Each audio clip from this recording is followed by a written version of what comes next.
Today's DCU Daily, we take a look back to the Snyderverse and the DCEU and talk about, and look at what might have been if WB left Snyder, Goyer and Nolan and the other creatives the hell alone. Welcome back to Movies TV Mad. I am Mick, your host with the most. Just ask your girlfriends, wives, and especially your boyfriends and your husbands. A very warm welcome to Saturday's edition of the DCU Daily. Let's think about what might have been. Let's give James Gunn and the DCU, the underwhelming, boring Gunverse, a break. Let's not talk about it because there's nothing left to fucking say. It's as dead as Elvis. So let's look back. Well, you could say, Mick, so is the Snyderverse and the DCEU. But maybe it's not, and maybe it's important to look at the original plan and what might have been. Not exactly what we got, what we could have got if they left Snyder, Goyer and Nolan alone, and David Ayer alone. They left those people alone. I believe we would have got something incredibly special. So Man of Steel was the original plan. There wasn't this big arcing plan when they were making Man of Steel. The studio said, make Man of Steel by all means, try and put some Easter eggs in there, and let's see how it works. So that was a better idea than the Gunn plan, because what they did is focus on one movie and hope that it made enough money to continue, which it did. So we got Batman vs Superman afterwards, which was never the Goyer and Nolan and Snyder original plan. The original plan was for another Man of Steel movie, a Man of Steel sequel, a Man of Steel 2, whatever they were actually going to call it. I think even Brainiac was going to be in that movie. I don't know. So the idea was to continue with David Goyer. David Goyer was going to write the Man of Steel sequel screenplay. And then Nolan and Goyer, Christopher Nolan and David S. Goyer were going to pen the story together like the first movie. And Zack Snyder was going to direct said sequel. Brilliant. Brilliant plan. I'm so devastated we didn't get the continuation of Man of Steel and, you know, all of that. And the Codex, I'm so fascinated because the Codex had such potential, of course. Quite disappointed that Zack didn't continue the story of the Codex, but clearly that's not what he wanted to do. His movies, it was up to him after Goyer and Nolan were disbanded, so he could do what he wanted. So no BVS. The only reason we got BVS is because the studio panicked because Man of Steel made 668 million. Not bad, but I agree that a Superman movie at the very least should be making at least 100 million more than that. About what the Batman made. I think that would have made everyone a lot more comfortable. It wasn't meant to be. They pushed Goyer away, and with Goyer going away, so did Nolan. Even though Nolan was an executive producer on BVS, he wasn't involved in BVS. His production company, Syncope, was very much involved in the production of Man of Steel. It had nothing to do with BVS. So Man of Steel, the original plan was to have the Man of Steel sequel. And along the way, we would have got the Ben Affleck, the Batman movie. And then maybe somewhere along the way, after either before or after Ben Affleck's The Batman movie, we could have actually had a Batman versus Superman movie. But I think what we would have got from Zack is The Dark Knight Returns. Maybe a parts 1 and 2, a two-part story. Instead of Batman versus Superman Dawn of Justice, which was a reactionary decision from the studio. We would have got a Cyborg movie. We would have had 3 Justice League movies as epic, but each one would have been different, of course, than Zack Snyder's Justice League Snyder Cut. We would have got a Flashpoint movie with Jeffrey D. Morgan as Flashpoint fucking Batman. How awesome would that be? Look, I think the weakest castings from all the DC characters that Zack made was Ezra Miller. But to be fair, Ezra Miller was a solid Flash under Zack Snyder in the Snyder Cut. And once he got involved with the other people at WB, that Flash movie, the Andres Machete or the rewritten James Gunn and reshot James Gunn Flash movie was utter trash.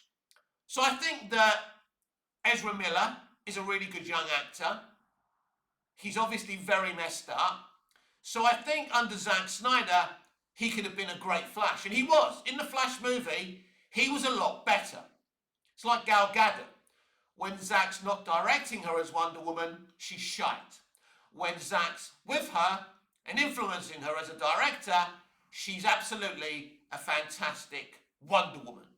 So, you know, we would never have had... Look, the original plan was never meant for Patty Jenkins to direct Wonder Woman 2017. Zack brought in another director, I forgot her name, and then they pushed her out on creative differences. The creative differences, though, weren't with Zack Snyder, and it was Jeff Johns, and you know, it was Johns and Berg who brought in Patty Jenkins. She was not a Zack Snyder hire, and we would have got the original Suicide Squad movie from David Ayer. The movie David Ayer had actually shot. Not the one rewritten by Jeff Johns and reshot by David Ayer and edited by that music video company. So if things happened the way Zack wanted them to, we would have got David Ayer's faithful Suicide Squad. We would have had Steppenwolf cameo in the movie to kind of have that arc through line through the Justice League movies as well. And that would have been epic, right? And we would have had Wonder Woman 2017. After Suicide Squad, we would have had the proper Justice League movie if they didn't interfere, right? Imagine, we're talking today if WB didn't interfere, right? And Nolan and Goyer were still involved, right? So you had Man of Steel 2, and maybe Goyer and Nolan would have written the Man of Steel 3, and Snyder would have directed that as well. I don't know what the plan was. Now, Zack had this idea with Flashpoint to say, this is how my story ends. We do a Flashpoint at the end of the movie. And if you don't want to use me anymore, you can bring someone else in because we've done Flashpoint. You get it? And it's rebooted the entire universe. Great plan. If they did that and Snyder left but was allowed to finish his plan, then the fans wouldn't be upset right now. I wouldn't be upset and you wouldn't be. It's a ridiculous situation, right? And I'm just thinking how amazing that Cyborg movie starring Ray Fisher would have been. They had a really good director whose name escapes me as well. A brilliant director, and they had a plan. But that didn't happen. I mean, how many directors did they go through for the Flash movie? Zack had a director he wanted, a really good director, name escapes me again. They had a plan. They had a plan. Zack Snyder had more of a plan. Let's be clear. James Gunn doesn't have a real plan. He's now plucked out of his arse that Peacemaker 2 and all the stuff, you know, like Checkmate and all that is all part of what he's doing, the through line what he's doing with the DCU. Has that always been his plan? Or his plans always change? I mean, he said that there are no plans to do the Waller show right now because they don't have a script and they don't know what to do with it and they won't do anything unless they have a script. That's all well and good, mate.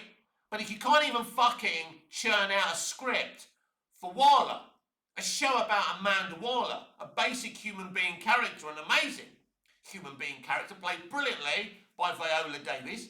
If you can't easily do that, then you've got a fucking problem. Just ring up a fucking showrunner, mate.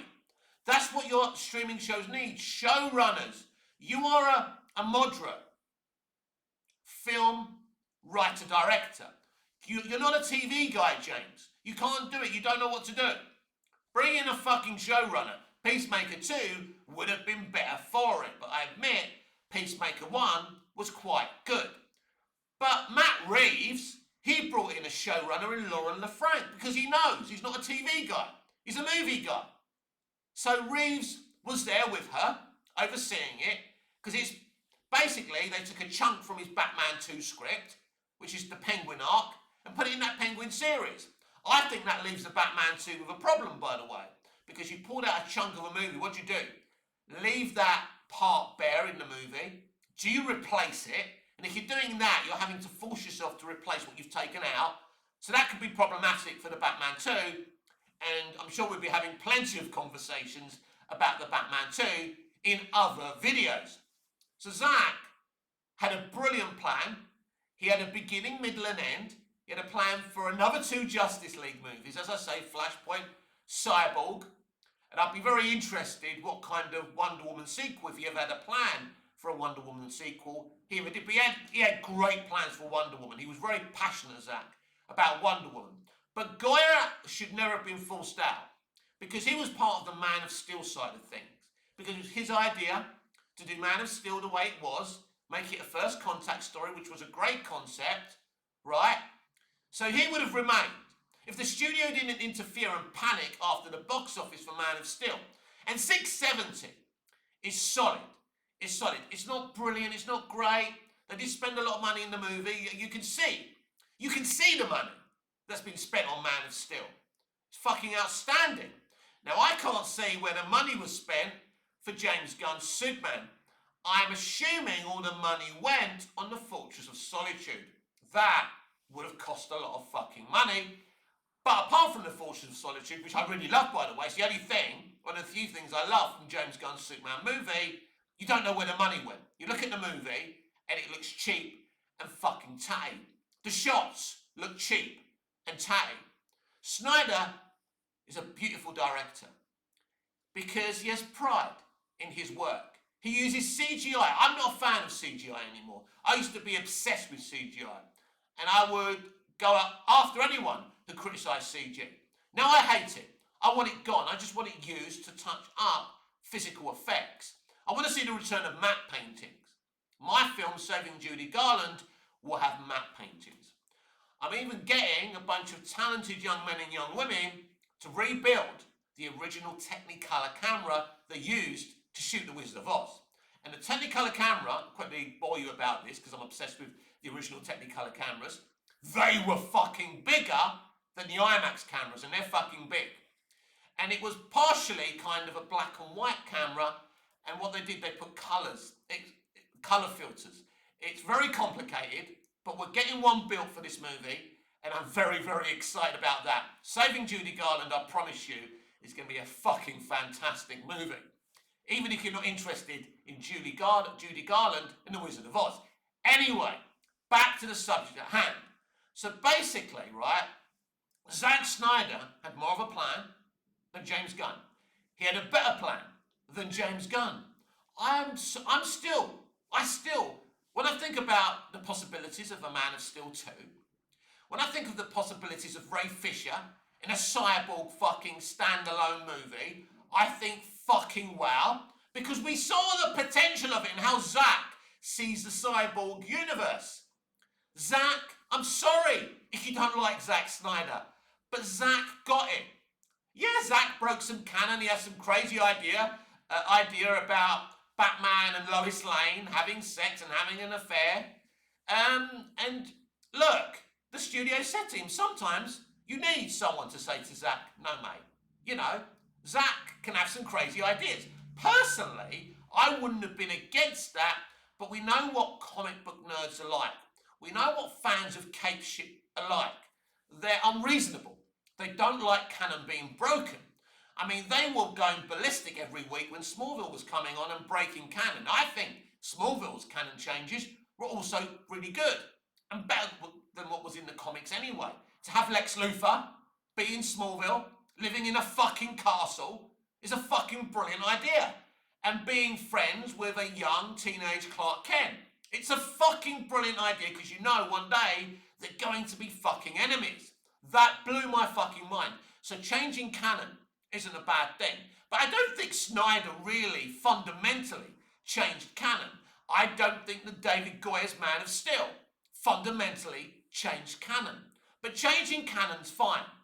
So we would have got something fucking amazing. I mean, Ben Affleck's The Batman movie sounds fucking amazing. You know, I really want to see that movie. I mean, we got fucking robbed blind. We got bent over by WB. They pulled our pants down by our ankles and then they left us shaking.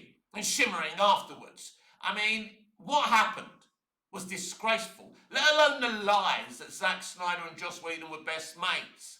And Zack wasn't, Zack couldn't continue because of the death of his daughter. If that was the case, understandable. But Zack wanted to push on and finish his movie because he made a commitment. So the Snyders were very respectful to the studio and wanted to finish their commitment and go on. But they were immoral, they forced Snyder out, but you got your way in the end, WB. You brought in your Marvel director. You got your bright colours and bad gags. How has that worked out for you then? Well, come on then. Tell me. Did Superman make $1 billion?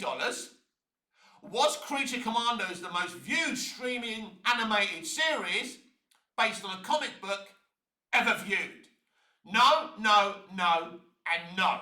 Snyder had a fucking epic plan, and I want to see that vision and plan realised. And I know the bright people in the room watching this video right now want that too.